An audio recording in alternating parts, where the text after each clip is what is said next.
ஒட்டுமொத்த இந்தியாவையுமே advance ticket புக்கிங்கை வச்சு திரும்பி பார்க்க வச்சிருக்கிற எம்புரான் படத்தோட ஃபர்ஸ்ட் டே புக்கிங் கலெக்ஷன் எவ்வளோன்னு பார்க்க போகிறோம். 2019 மலையாளத்தில் ரிலீஸ் ஆகி மிகப்பெரிய வெற்றி பெற்ற திரைப்படம் லூசிஃபர். இந்த படத்தோட 2வது பாகமான எம்புரான் படத்தை பிருத்திவிராஜ் இயக்கியிருக்காரு. இந்த படத்தில் மோகன்லால், மஞ்சு வாரியர், டொவினோ தாமஸ் நடிச்சிருக்காங்க.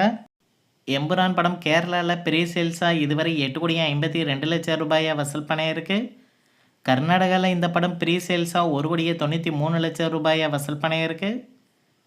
தமிழ்நாட்டில் எம்புரான் படம் இதுவரை ப்ரீ சேல்ஸாக 32,00,000 ரூபாயை வசூல் பண்ணியிருக்கு. ஆந்திராவில் ப்ரீ சேல்ஸாக இதுவரை எம்புரான் படம் 38,00,000 ரூபாயை வசூல் பண்ணியிருக்கு. நார்த் இந்தியாவில் இந்த படத்திற்கு இதுவரை 1,10,00,000 ரூபாய் ப்ரீ சேல்ஸ் நடந்திருக்கு. கல்ஃப் கண்ட்ரீஸில் ப்ரீ சேல்ஸாக எம்புரான் படம் 9,46,00,000 ரூபாயை வசூல் பண்ணியிருக்கு. நார்த் அமெரிக்காவில் ப்ரீ சேல்ஸாக 3,56,00,000 ரூபாயை வசூல் பண்ணியிருக்கு. ஆஸ்திரேலியா மற்றும் நியூசிலாந்தில் ப்ரீ சேல்ஸாக 1,59,00,000 ரூபாயை வசூல் பண்ணியிருக்கு. யூகே அண்ட் யூரோப் கண்ட்ரீஸில் 4,42,00,000 ரூபாய் ப்ரீ சேல்ஸ் நடந்திருக்கு.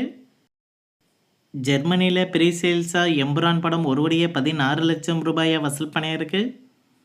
எம்புரான் படம் உலகம் முழுவதும் முதல் நாள் ப்ரீ சேல்ஸில் 32,44,00,000 ரூபாயை இதுவரை வசூல் பண்ணியிருக்கு. எம்புரான் படம் உலகம் முழுவதும் முதல் நாள் 60 கோடி ரூபாய் வரைக்கும் வசூல் பண்ணும்னு எதிர்பார்க்கப்படுது. இந்த வீடியோ உங்களுக்கு பிடிச்சிருந்தால் லைக் பண்ணுங்கள், ஷேர் பண்ணுங்கள், கமெண்ட் பண்ணுங்கள். இது போன்ற பாக்ஸ் ஆஃபீஸ் கலெக்ஷன் வீடியோக்களுக்கு இந்த சேனலை சப்ஸ்கிரைப் பண்ணிக்கோங்க.